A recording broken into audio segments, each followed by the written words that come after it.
하나님 중심의 삶. 인본주의가 아니라 철저히 신본주의의 삶. 우리 기독교는 기본 근간이 몇 가지가 있는데요. 그 중에 하나가 인본주의가 아니라 무엇이죠? 신본주의예요. 하나님을 중심에 놓고 사는 삶. 그리고 하나님 중심의 삶이 되겠습니다. 여러분, 우리나라는 흔히 어떤 나라라고 합니까? 자유민주주의 국가라고 하죠. 그래서 국민으로부터 주권이 나오고 국민 개개인의 침해받지 않을 무엇이 있다 그래요? 자유가 있다 그러죠. 자유. 그 자유에 따른 권리를 우리가 행사할 수 있는데, 여러분들 우리 초등학교 6학년, 중학교, 고등학교 우리 학생들이 배우는 퀴즈, EBS 장어 퀴즈, 도전 골든벨, 우리 여러분들 자유에 따른 우리 국민들이 행사할 수 있는 권리 5대 권리가 있어요. 우리 지연이가 아는 것 같은데 씌우는 거 보니까 깜짝 놀래. 아니네. 우리 연희, 우리 이제 중3인데 우리 사회 시간에 이거 흔히 배우는 겁니다. 국민들이 마땅히 누릴 수 있는 5대 권리가 있어요. 우리 승진이 알아요? 네. 자, 우리 모르면 공부한다 생각하고 같이 제가 알려드릴게요. 첫 번째, 자유권이 있습니다. 자유권. 그리고 무엇이 있어요? 평등권. 그리고 또 무엇이 있어요? 참정권이 있어요. 투표할 수 있는 참정권. 그리고 또 청구권이 있어요. 청구권. 나라에 자기의 마땅한 권리를 요구할 수 있는 청구권. 그리고 하나는 뭐예요? 행복 추구권, 뭐 또 사회권, 뭐 이런 말로 이렇게 표현되는데 5대 권리가 있어요. 5대의 권리와 또 4대 의무가 있는데, 특별히 오늘은 자유에 따른 5대 권리에 대해서 여러분과 함께 나눴습니다. 그만큼 우리나라는 자유민주주의 국가라는 것이죠. 그만큼 한 개인당 누릴 수 있는 무엇이 있다는 거예요? 자유가 있다는 거예요. 이것을 누가 침해할 수가 없다는 것이죠. 자, 여러분, 오늘 여러분이 행사하고 여러분이 누렸던 그 자유는 어떤 자유입니까? 뭐 저는 오늘 뭐 이렇게 그냥 소상하게 제 일상을 얘기하자면, 오늘 목사님하고 이렇게 전도를 같이 나갔다가 마침 점심 때가 됐어요. 그래서 쫙 지나가는데 그 순댓국밥집, 제가 좋아하는 그 단골 순댓국밥집이 딱 눈에 들어오더라고요. 그래서 목사님께서 짬뽕을 먹을래? 그래서 짬뽕보다는 순댓국을 먹고 싶습니다. 그래서 제가 순댓국을 먹고 싶다고 제 자유를 주장했더니 우리 목사님께서 흔쾌히 허락해 주셔서 우리 두 남자가 순댓국밥집에 가서 순댓국밥 2그릇을 먹었다는 거죠. 저는 오늘 이런 자유를 행사했어요. 여러분은 어떤 자유를 행사했어요? 혹시 우리 학생들 내가 학교 갈 자유를 여러분 오늘 행사했어요? 학교 안 갈 친구도 있나? 혹시 학교 안 갈 자유를 행사한 친구가 있는지 모르겠네. 네. 여러분들 뭐 아침에 버스를 타고 갈 것인지, 뭐 걸어갈 것인지, 아니면 어떤 옷을 입을지에 대한 소소한 일상의 자유를 우리가 뭐 할 수 있어요? 누릴 수 있어요. 누가 자꾸 간섭하지 않고 내가 내 자유를 행사할 수 있다는 것이죠. 여러분은 어떤 자유를 오늘 행사하며 그것을 누리며 살았습니까? 오늘 하루 삶을 한번 천천히 한번 돌아보세요. 정말 여러분은 그 자유, 여러분에게 주어진 그 자유를 가지고 다른 사람을 사랑하는데 그 자유를 한번 써보신 적이 있어요? 뭐 옆 사람을 칭찬한다. 야, 너 정말 멋지다. 너 정말 최고다 하면서 격려하고 칭찬하는데 그 자유를 써본 적 있어요? 저는 써봤어요. 오늘 저녁에. 오늘 사모님이 참치 김치찌개를 아주 맛있게 끓여주셨어요. 그래서 제가 이 무슨 뜻인지 아시죠? 맛있으면 이러면서 맛있다고 칭찬해 줬어요. 이건 거짓말 아니고 진짜 맛있어서 제가 칭찬하면서 사모님 음식 솜씨를 칭찬하고 격려하는 그 자유를 썼어요. 자, 우리의 일상을 한번 돌아보면 우리가 가지고 있는 자유, 누가 침범할 수는 없습니다. 근데 때로는 우리가 이럴 때도 이런 자유를 쓸 때도 있어요. 다른 사람을 미워하는데 우리의 자유를 행사할 때도 있어요. 남을 험담하고 불평불만하는데도 우리의 자유를 쓸 수 있다는 거예요. 그거 가지고 누가 뭐라 할 사람은 없다는 거예요. 그것 때문에 경찰서에 끌려가진 않아요. 자, 그러나 비록 경찰서에는 끌려가지 않을지라도 우리 하나님께서 우리에게 바라시고 원하시는 참다운 그 자유의 그 모습이 있다는 것이죠. 그것이 무엇일까? 오늘 저와 여러분이 함께 나누길 원하는데요. 그 답은 갈라디아서 5장 13절에 있어요. 하나님께서 우리에게 허락한 이 자유를 하나님은 이렇게 쓰시기를 원하신다는 거죠. 갈라디아서 5장 13절 말씀입니다. 여러분이 다 아시는 말씀입니다. 그러나 이 말씀을 여러분 마음에 새기길 원해요. 자, 갈라디아서 5장 13절 말씀입니다. 자, 같이 봉독하겠습니다. 갈라디아서 5장 13절 시작. 형제들아, 너희가 자유를 위하여 부르심을 입었으나 그러나 그 자유로 육체의 기회를 삼지 말고 오직 사랑으로 서로 종노릇하라. 아멘. 네, 하나님은 우리에게 자유를 허락해 주셨는데 그 자유로 무엇의 기회를 삼지 말고 육체의 기회로 삼지 말고 서로 사랑으로 종노릇하는데 그 자유를 써라 라고 말씀을 하시는 거죠. 오늘 우리의 삶에 주어진 이 자유를 가지고 여러분은 어떻게 행사하고 그것을 썼는지 한번 스스로 삶을 한번 성찰해 보기를 원합니다. 혹 여러분의 삶이 이 자유를 가지고 뜨겁게 서로 사랑하고 서로 한 몸을 이루는 사랑의 종노릇을 했는지 스스로에게 한번 물어보시길 원하고요. 또 반대로 육체의 기회를 삼고 사단의 종노릇하는데 혹시 이 자유를 허비하진 않았는지 한번 물어보고 싶습니다. 그러나 특별히 저는 오늘 이 말씀을 통해서 여러분에게 또 이 사회의 어둠 속에서 여러분에게 당부하고 권면하고 싶은 말씀은 하나됨에 여러분의 자유를 힘써 지키는 귀한 은혜가 있기를 원합니다.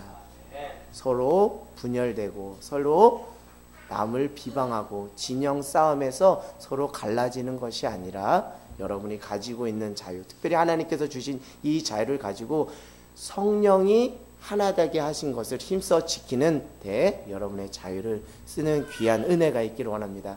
사랑의 종노릇하는 귀한 은혜가 있기를 원해요. 오늘 말씀 본문을 우리가 함께 보기를 원합니다.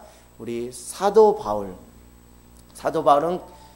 그를 이렇게 말합니다. 자유를 빼앗긴 자유자다 이렇게 말하고 있어요. 자유를 빼앗긴 자유자. 그리고 자기 또 어떻게 표현하면 나는 복음의 매임자다. 왜요? 복음의 매임으로 인해서 더 많은 영혼들을 낳기 위해서 내게 주어진 자유를 그냥 남발하는 것이 아니라 복음의 매임자로 더 많은 영혼을 살리는데 자기의 자유를 쓰기를 소망했다라고 이렇게 말하고 있습니다. 오늘 사도행전 16장 6절에서 10절을 보면 자유를 빼앗긴 자유자 바울의 삶을 우리가 볼 수 있습니다. 오늘 사도 바울은 어디에 가서 말씀을 전하기를 힘썼어요? 처음에 아시아에서 말씀을 전하고 싶어 했으나 무엇이 허락하지 않았다고요? 성령님께서 허락을 하지 않으셨어요. 자, 아시아에서 그 아시아로 가고자 하는 것이 뭐 개인의 사욕을 채우기 위한 것인가요? 아니죠. 복음을 전하려고 한 거예요. 저쪽 그 아시아 쪽에 복음이 지금 아직 들어가지 않았으니까 그쪽에 복음을 전해야겠다라고 생각하고 그곳에 가서 복음을 전하려고 애썼어요. 그러나 그것을 누가 막으셨다고요? 성령님께서 막으셨다라고 말하고 있습니다. 성령이 아시아에서 말씀을 전하게 못하게 하시거늘 그들이 부르스기아와 갈라디아 땅으로 거쳐가 통과해서 무시아 앞에 이르러 어디로 가려고 했어요? 비두니아, 그 아시아 소아시아 비두니아로 가고자 했으나 무엇이 허락하지 않았다고요? 예수의 영이 허락하지, 성령님이 허락하지 아니하셨다. 그래서 무시아에서 지금 어디로 내려갔어요? 드로아로 내려갔는데 밤중에 지금 환상을 보여주시는 거예요. 어떤 사람이 환상 중에 나타나는 거예요? 마케도냐 한 사람이 서서 그에게 청하여 이르되 마게도나로 건너와서 우리를 도우라. 그러면서 뭐라고 하는 거예요? 10절에 바울이 그 환상을 보았을 때 우리가 곧 마게도냐로 떠나기를 힘쓰니 이는, 여기서부터 중요한 거죠, 이는 하나님이 저 사람들에게 복음을 전하라고 우리를 부리신 줄로 인정함이러라. 아멘. 자유를 빼앗긴 자유자인 사도 바울이 성령 안에서 자신의 자유를 지금 구속받게 된 거예요. 그런데 그 구속받은 이유를 10절에서 깨닫게 된 거예요. 누구를 통해서요? 성령님을 통해서 깨닫게 되었는데, 환상 중에 성령님을 통해 깨닫게 됐는데, 그것은 다른 것이 아니라 이는 마게도냐 저 사람들에게 복음을 전하라고 우리를 부리신 줄로 인정함이러라. 하나님께서는 하나님의 소원과 뜻이 있었던 거예요. 아시아로 가는 것이 아니라 어디로 가기를 원했어요? 마게도냐로 가기를 원했어요. 왜요? 그곳에 그냥 복음을 전하고 복음의 깃발을 꽂는 그런 행위적인 차원이 아니라 그곳에 예비된 영혼들이, 준비된 영혼들이 있기 때문에 너희는 마게도냐로 건너가라 라고 성령님께서 말씀해 주시는 거예요. 자, 그래서 성령님께 순종하고 마게도냐로 갔습니다. 결국 성령님은 거짓의 영인가요? 참된 영이신가요? 참된 영이시고 신실하시고 정직한 영이시기 때문에 거짓이 없어요. 결국 11절부터 15절에 보니까 하나님께서 예비하신 영혼을 만납니다. 누구를 만나는 거예요? 그 마게도냐 지방의 첫 성 빌립보에서 누구를 만나는 거예요? 자색 옷감 장사 루디아를 만나는 거예요. 루디아를 만나는 거예요. 자, 어떻게 만나게 되었냐면 빌립보에 가서 이제 기도할 처소, 기도할 거처를 이렇게 찾다가 어디 있을까 하면서 이렇게 이야기하고 가다가 그 이야기를 누가 들은 거예요? 자색 옷감 장사 루디아가 들은 거예요. 그러면서 14절에 이렇게 말하고 있습니다. 두아디라시에 있는 자색 옷감 장사로서 하나님을 섬기는 루디아라는 한 여자가 말을 듣고 있을 때 주께서 그 마음을 열어 바울의 말을 따르게 하신지라. 이미 성령님께서 뭐 하신 거예요? 마게도냐에 가서서 앞서 사람의 마음을 열어주시고 준비시켜 주신 것. 그래서 우리가 이렇게 흔히 표현하는 것, 하나님은 우리보다 앞서서 뭐 하신다? 행해 주신다. 근데 그 은혜를 누리기 원하려면 딱 전제 조건이 있어요. 우리가 누구에게 순종할 때? 성령님께 순종할 때. 아브라함이 하나님께 순종했기 때문에 그 앞에 숯불에 걸린 무엇이 있었어요? 어린 양이 있었다. 나보다 앞서 행하시는 하나님의 은혜를 다 사람들이 경험하길 원해요. 그러나 이것은 그냥 오는 행운이 아니라 내가 먼저 성령의 음성을 듣고 성령님께 민감하게 반응하고 순종할 때 이런 축복과 이런 은혜가 있는 거예요.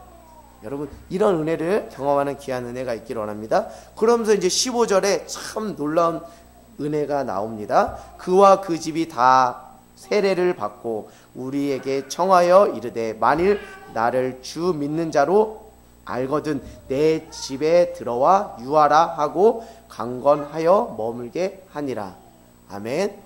성령님의 음성에 순종해서 마게도냐의 지방의 첫 성인 빌립보에 갔더니 하나님께서 예비한 자색 옷감 장사 루디아가 있었고, 그를 통해서 그 가정이 무엇을 다 받았다 그래요?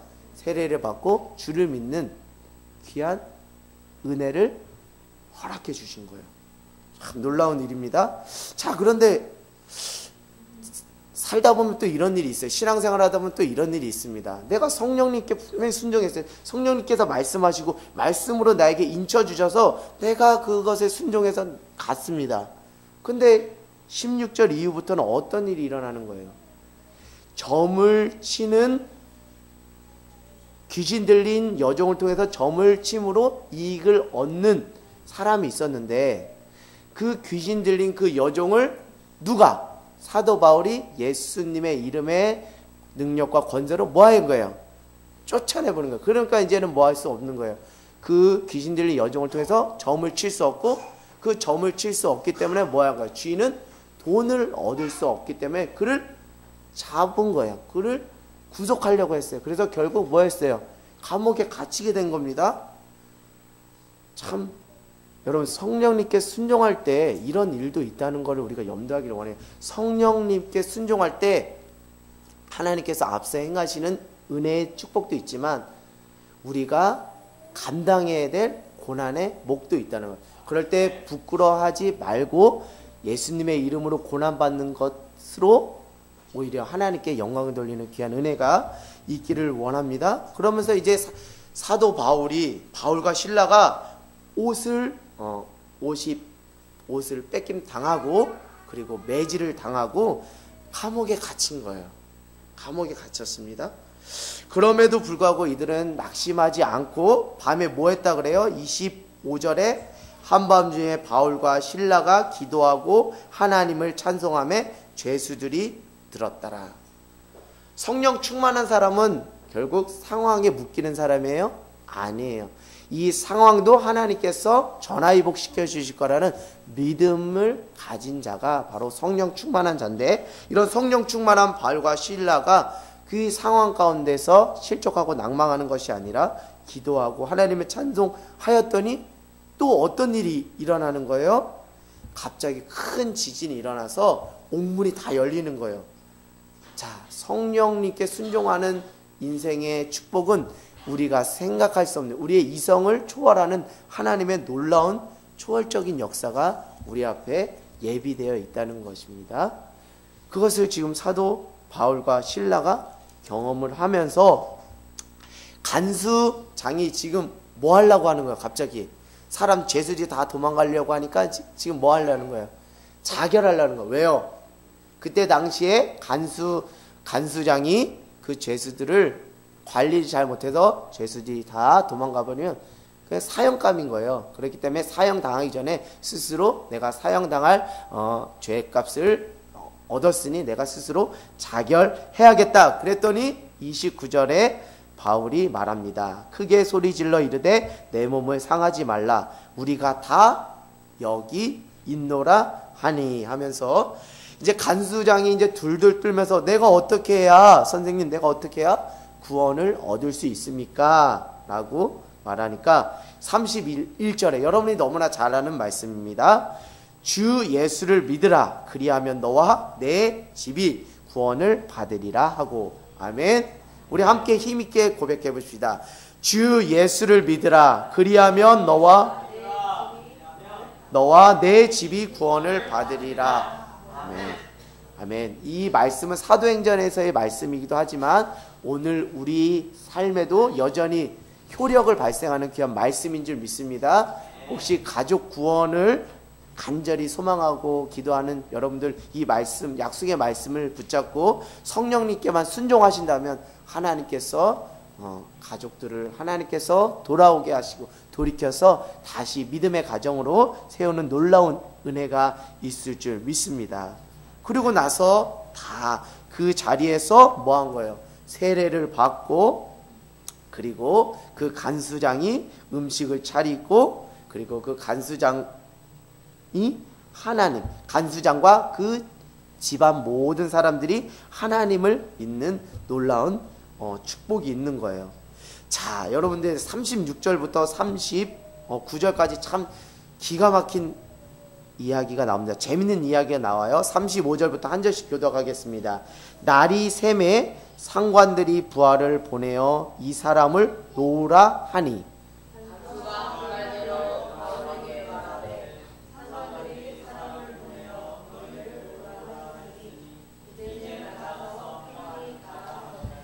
바울이 이르되 로마 사람인 우리를 죄도 정하지 아니하고 공중 앞에서 때리고 옥에 가두었다가 이제는 가만히 내보내고자 하느냐? 아니라 그들이 친히 와서 우리를 데리고 나가야 하리라 한대.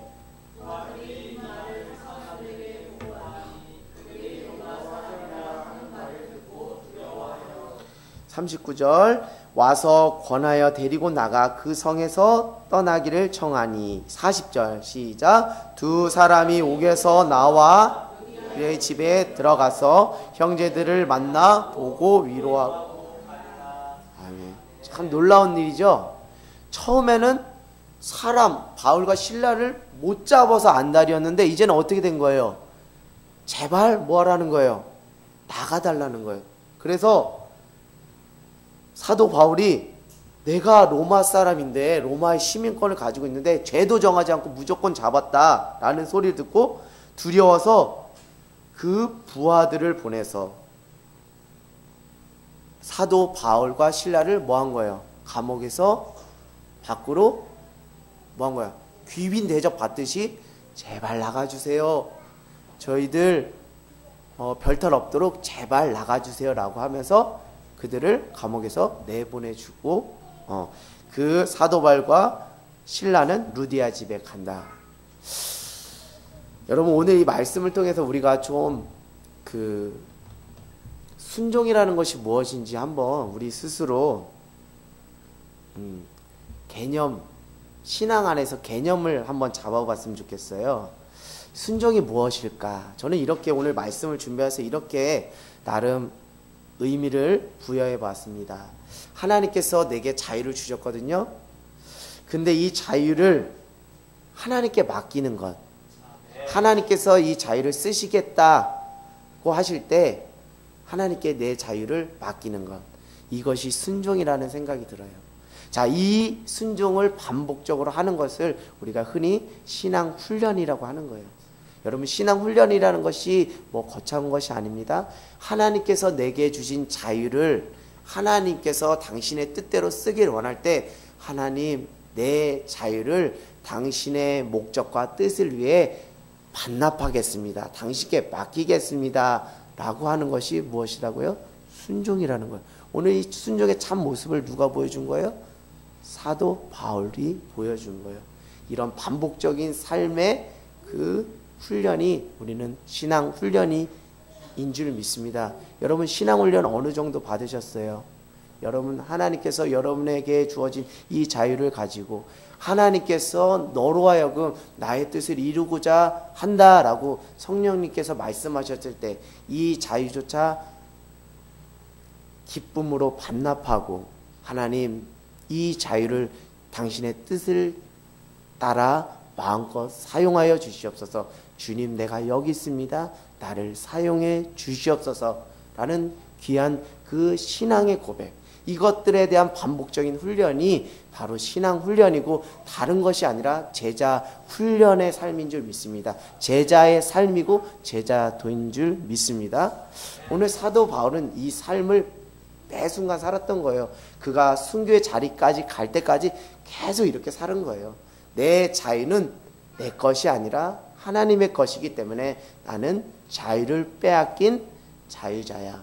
나의 매임은 도리어 복음의 진전이야. 내가 복음에 매여야 하나님의 나라가 확장되고 영혼을 구원할 수 있어 라는 그 순종의 삶을 날마다 살았다는 거예요. 오늘 성령님께서 우리에게 자꾸 말씀하시는 거예요.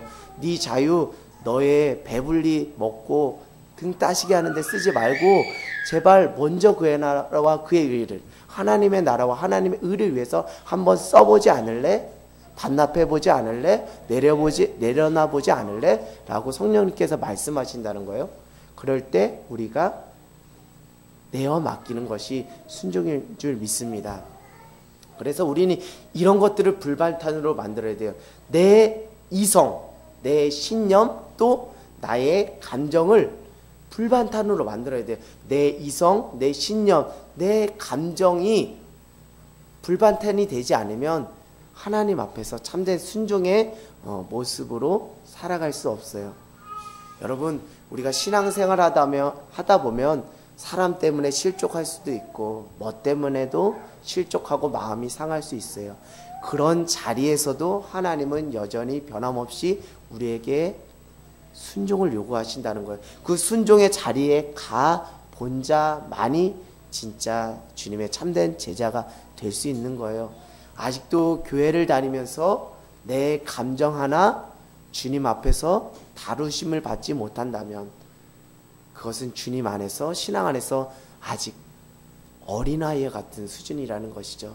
이제 이것을 불발탄으로 만들자는 거예요. 이성과 나의 신념과 나의 고집과 나의 감정을 십자가 앞에 못 박자는 거예요. 사순절 기간 예수님께서 걸어가셨던 것처럼 말입니다. 여러분, 왜 순종해야 될까요? 왜 순종해야 돼요? 순종해야 되는 근거를 말씀드리면 예수님께서 그렇게 사셨기 때문에 우리가 순종할 수밖에 없는 줄 믿습니다. 사도 바울이 아시아로 가고자 했으나 성령님이 허락하지 않아서 마게도냐로 갔어요. 결국 성령님께 순종하는 것은 내가 그냥 하나님의 비유를 맞추는 그런 차원이 아니라 하나님의 더 깊으신 뜻이 있다는 거예요. 그것은 무엇이에요? 하나님께서 그토록 살리고 싶어 하시는, 그토록 찾으시는 그 한 영혼을 구원하기 위해서 너가 순종해야 돼.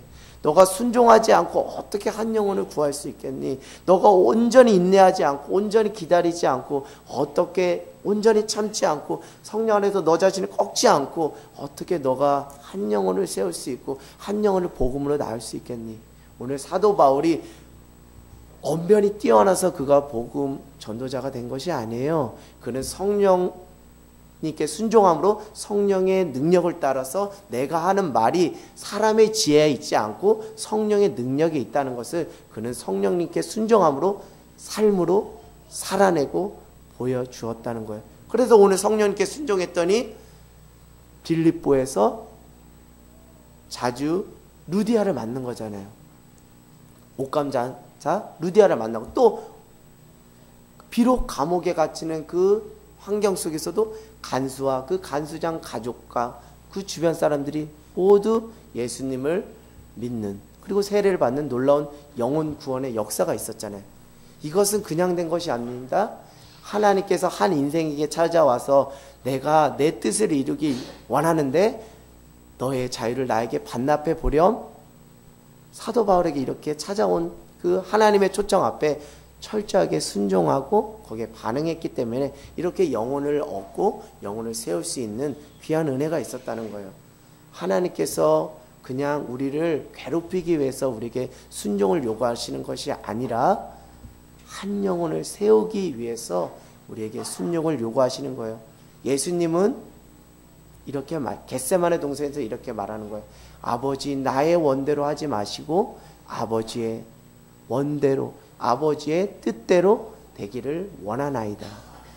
예수님께서 순종의 그 자리로 나갔기 때문에 모든 죄악으로부터 죽을 수밖에 없었던 그 인류를 한 예수님을 통해서 온 인류가 구원을 받는 놀라운 역사가 있었던 거예요.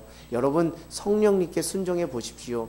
그러면 하나님이 당신을 통해서, 여러분을 통해서 놀라운 영혼 구원의 역사를 이루어 가실 줄 믿습니다. 저는 오늘 이렇게 그 생명 낳는 나무 이렇게 붙이는 작업을 하면서 우리가 더 영혼을 품고 영혼을 위해서 기도해야 될 영혼들이 많다는 것을 이렇게 직접 경험을 통해서 깨닫게 됐는데 하나님께서 그런 마음을 주시더라고요. 오늘 말씀을 준비하면서 내가 더 성령님께 순종해야지 하나님께서 영혼을 보내주시고 영혼을 세워주시겠다라는 생각을 하게 되었습니다. 여러분, 우리가 왜 순종하지 못할까요? 순종에 대한 오해가 있는 것 같아요. 순종에 대한 오해가 있는 것 같아요. 순종하면 하나님께서 우리에게 순종을 요구하시면, 특별히 또 교회적으로 말씀드리면 주의 종을 통해서 하나님께서 순종을 요구할 때 흔히 우리는 이렇게 말합니다. 내가 마땅히 누릴 수 있는 권리로서의 이 자유를 침해받는다라고 생각을 합니다. 정말 진정 그럴까요? 자, 오늘 이 말씀을 천천히 한번 들여다보세요. 정말 기가 막힌 일이 나옵니다. 처음에 사도 바울은 아시아로 가고자 하는 그 자유를 행사하고자 했어요. 그러나 그 자유를 행사했습니까? 못했어요. 누구를 통해서? 성령님을 통해서 자유를 행사하지 못해요. 그러니까 내가 즉각적으로 그 자유를 행사하고자 하는 그 자유를 누리지 못한 거예요. 일시적으로 그 자유를 뭐 받은 거예요? 구속함 받은 겁니다. 자, 그런데 여러분, 끝까지 가봐야 결론이 나는 거예요. 끝까지 가봐야 답이 나오는 거예요. 코앞에 내게 일시적인 그 자유가 구속된다고 해서 그것이 싫어서 하나님이 내게 요구하시는 것, 또 교회를 통해 목회자를 통해서 요구하시는 그 순종의 자리를 거쳐가지 못한다면 더 큰 축복이 우리 안에 임할 수 없다는 것입니다. 자, 여러분, 우리 또 자유를 구속받는 거예요. 지금 어디에 갇혔어요? 바울과 실라가 감옥에 갇히는 거. 이것도 자유를 구속받은 거예요. 누구한테 순종했더니 자유를 구속받은 거예요? 성령님께 순종했더니 자유를 구속.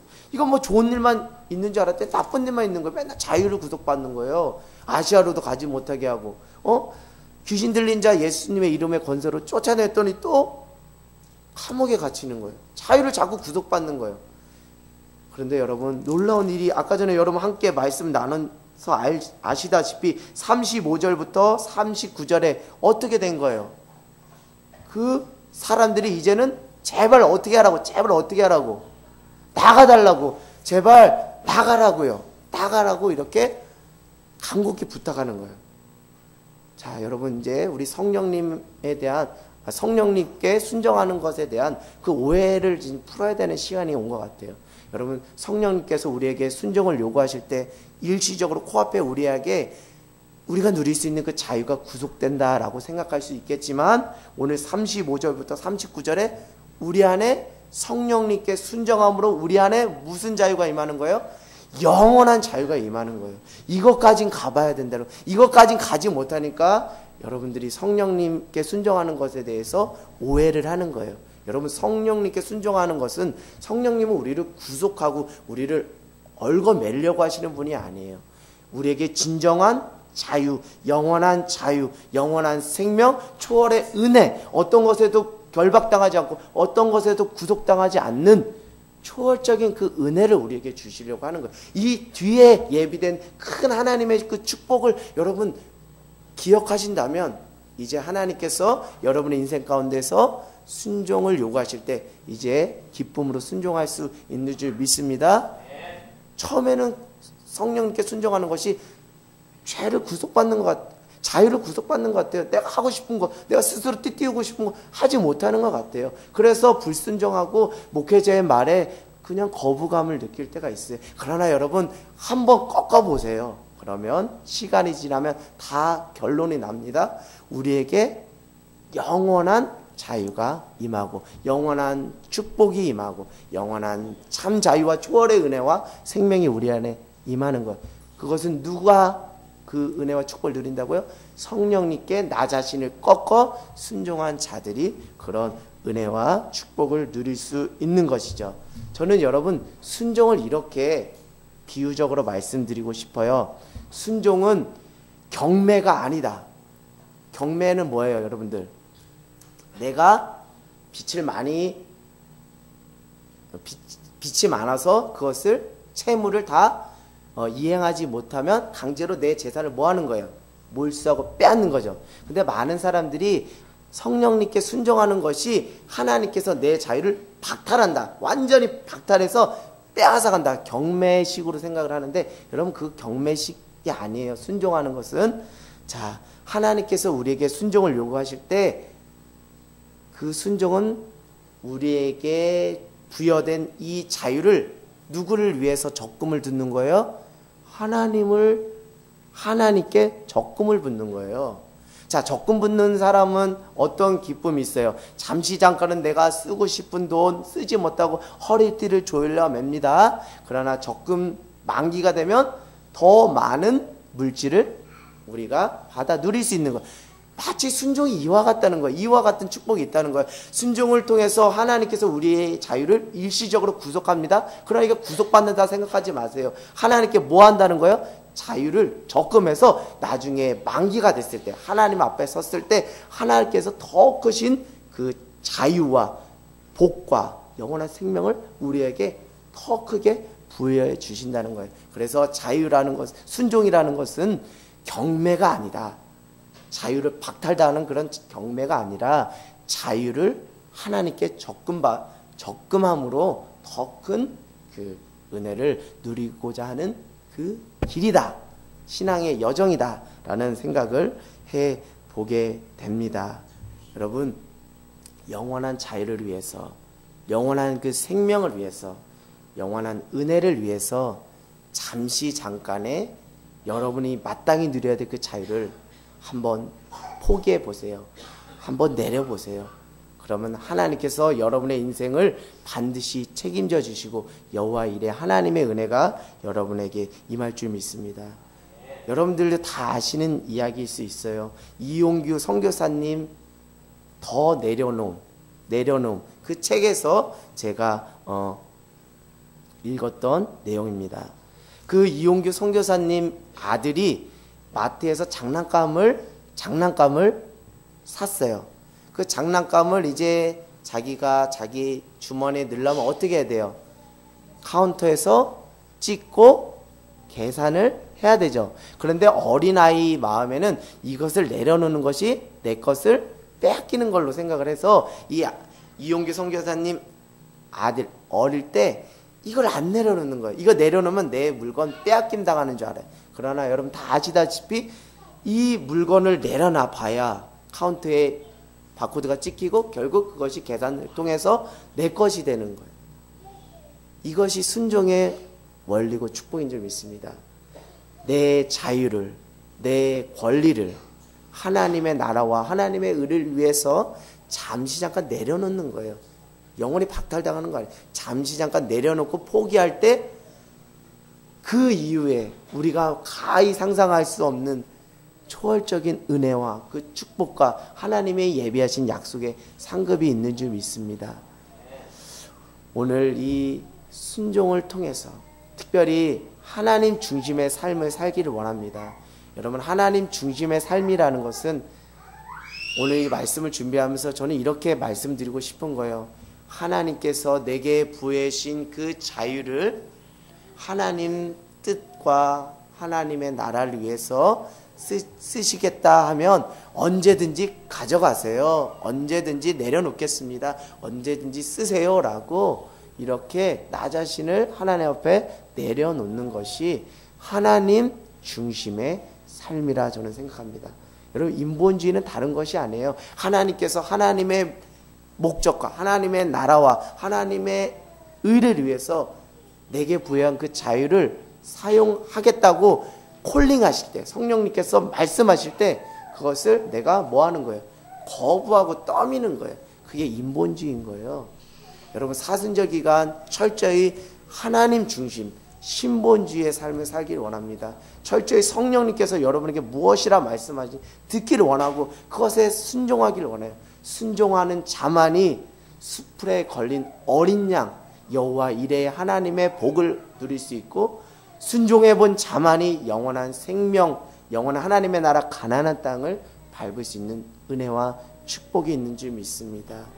왜 우리가 순종해야 될지는 여러분 십자가를 보면 다 알 수 있고, 왜 우리가 순종해야 되는지는 예수님이 걸어가셨던 그 길을 통해서 우리가 알 수 있습니다. 여러분, 이제는 그 순종의 의미를 깊이 묵상하며, 오늘도 성령님께서 나에게 순종의 자리로 나를 초청하고 콜링할 때, 하나님, 나를 주님 앞에 맡겨드립니다. 주님, 그냥 마음껏 주님께서 저를 귀하게 사용하여 주시옵소서. 저는 비록 질그릇 같은 인생입니다. 저는 금그릇, 은그릇도 아니고 질그릇이에요.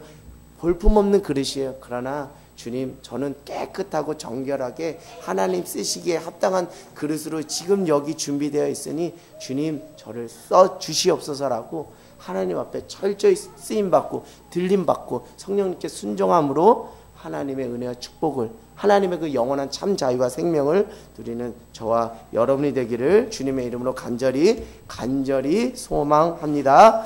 아멘.